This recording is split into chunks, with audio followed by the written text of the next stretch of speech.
Assalamualaikum warahmatullahi wabarakatuh. Perkenalkan, nama saya Tias Ekaliana, saya dari Prodi Manajemen. Sebagai bahan nilai UAS mata kuliah Manajemen Risiko, saya di sini akan mempresentasikan materi tentang manajemen risiko yang berjudul Peraturan Otoritas Jasa Keuangan tentang Penerapan Manajemen Risiko bagi Bank Umum. Yang pertama, pendahuluan. Perkembangan industri perbankan yang semakin kompleks menuntut penerapan manajemen risiko yang efektif. Otoritas Jasa Keuangan atau OJK mengatur penerapan manajemen risiko melalui berbagai peraturan. Salah satunya adalah Peraturan OJK atau POJK nomor 18 garis miring POJK 03 tahun 2016 tentang penerapan manajemen risiko bagi bank umum. Latar belakang.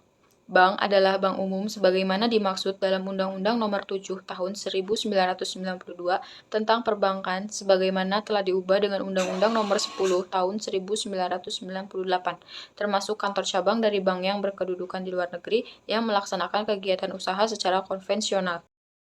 Manajemen risiko adalah serangkaian metodologi dan prosedur yang digunakan untuk mengidentifikasi, mengukur, memantau, dan mengendalikan risiko yang timbul dari seluruh kegiatan usaha bank. Ruang lingkup manajemen risiko. Bank wajib menerapkan manajemen risiko secara efektif, baik untuk bank secara individu maupun untuk bank secara konsolidasi dengan perusahaan anak. Penerapan manajemen risiko sebagaimana dimaksud paling sedikit mencakup, yaitu yang pertama, pengawasan aktif direksi dan dewan komisaris. Yang kedua, kecukupan kebijakan dan prosedur manajemen risiko serta penetapan limit risiko. Yang ketiga, kecukupan proses identifikasi, pengukuran, pemantauan, dan pengendalian risiko, serta sistem informasi manajemen risiko. Dan yang terakhir, sistem pengendalian intern yang menyeluruh. Tujuan utama dari peraturan ini adalah untuk menjaga stabilitas sistem keuangan, melindungi nasabah, serta memastikan bank mampu mengelola risiko secara efektif dalam rangka mendukung pertumbuhan ekonomi nasional. Konsep dan prinsip manajemen risiko. Manajemen risiko dalam konteks perbankan melibatkan proses identifikasi, pengukuran, pemantauan, dan pengendalian risiko. Risiko utama yang diatur meliputi yang pertama, risiko kredit, yang kedua, risiko pasar, yang ketiga, risiko likuiditas, yang keempat, risiko operasional, yang kelima, risiko hukum, yang keenam, risiko reputasi, yang ketujuh, risiko strategis, dan yang terakhir, risiko kepatuhan. Yang pertama, risiko kredit, yaitu risiko akibat kegagalan debitur memenuhi kewajibannya. Yang kedua, risiko pasar, yaitu risiko akibat fluktuasi nilai tukar, suku bunga, atau harga pasar.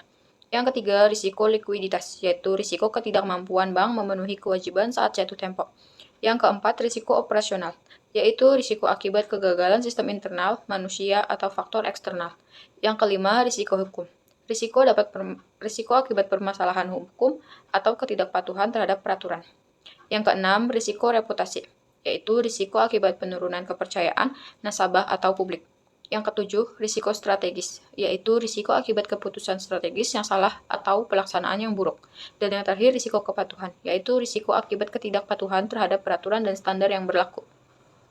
POJK menetapkan prinsip-prinsip utama seperti yang pertama, tata kelola yang baik, yang kedua, pengawasan aktif oleh Dewan Komisaris dan Direksi, serta penerapan kerangka kerja manajemen risiko yang terintegrasi. Tanggung jawab Bank Umum, yaitu membentuk unit kerja atau komite khusus yang bertanggung jawab atas manajemen risiko. Yang kedua, menyusun kebijakan dan prosedur yang mendukung pengelolaan risiko. Yang ketiga, mengembangkan sistem informasi yang memadai untuk mendukung pelaporan risiko. Yang keempat, mengadakan pelatihan bagi karyawan untuk meningkatkan kesadaran dan kompetensi terkait risiko. Dan yang terakhir, melaporkan profil risiko secara berkala kepada OJK, termasuk risiko-risiko yang signifikan. Kemudian, pengawasan oleh OJK. OJK memiliki kewenangan untuk melakukan evaluasi terhadap implementasi manajemen risiko di bank umum. Bank wajib melaporkan profil risiko secara berkala kepada OJK. Jika ditemukan pelanggaran atau kelemahan dalam penerapan manajemen risiko, OJK dapat memberikan sanksi administratif termasuk denda, pembatasan kegiatan usaha, atau pencabutan izin. Proses manajemen risiko. Yang pertama, identifikasi risiko, yaitu mengidentifikasi potensi risiko yang dapat mempengaruhi operasional bank. Yang kedua, pengukuran risiko, mengukur tingkat risiko dengan menggunakan metode yang sesuai seperti value at risk. Dan pemantauan risiko, yaitu memantau risiko secara berkelanjutan untuk mengidentifikasi perubahan kondisi. Dan yang terakhir, pengendalian risiko, yaitu mengimplementasikan langkah-langkah untuk mengurangi dampak risiko seperti diversifikasi portofolio atau pembatasan exposure kredit. Kemudian, manfaat penerapan manajemen risiko. Yang pertama, meningkatkan stabilitas keuangan bank dan sistem perbankan secara keseluruhan. Yang kedua, mengurangi potensi kerugian akibat risiko yang tidak terkelola dengan baik. Yang ketiga, meningkatkan kepercayaan nasabah, investor, dan pemangku kepentingan lainnya. Dan yang terakhir, keempat, mendukung pertumbuhan ekonomi nasional melalui pengelolaan risiko yang efektif. Kemudian ada infografis manajemen risiko dalam perbankan, meliputi jenis-jenis risiko, proses manajemen risiko, dan contoh aplikasi di sektor perbankan. Dan yang terakhir, kesimpulan. Penerapan manajemen risiko yang efektif berdasarkan peraturan OJK merupakan langkah strategis untuk memastikan keberlanjutan dan kesehatan industri perbankan.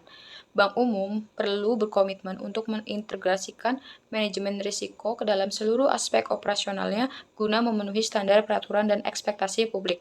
Dengan implementasi yang konsisten, perbankan dapat menghadapi tantangan yang dinamis dan tetap mendukung pertumbuhan ekonomi secara berkelanjutan. Terima kasih atas perhatiannya. Sekian dari saya. Semoga bermanfaat. Kurang lebihnya mohon maaf. Wassalamualaikum warahmatullahi wabarakatuh.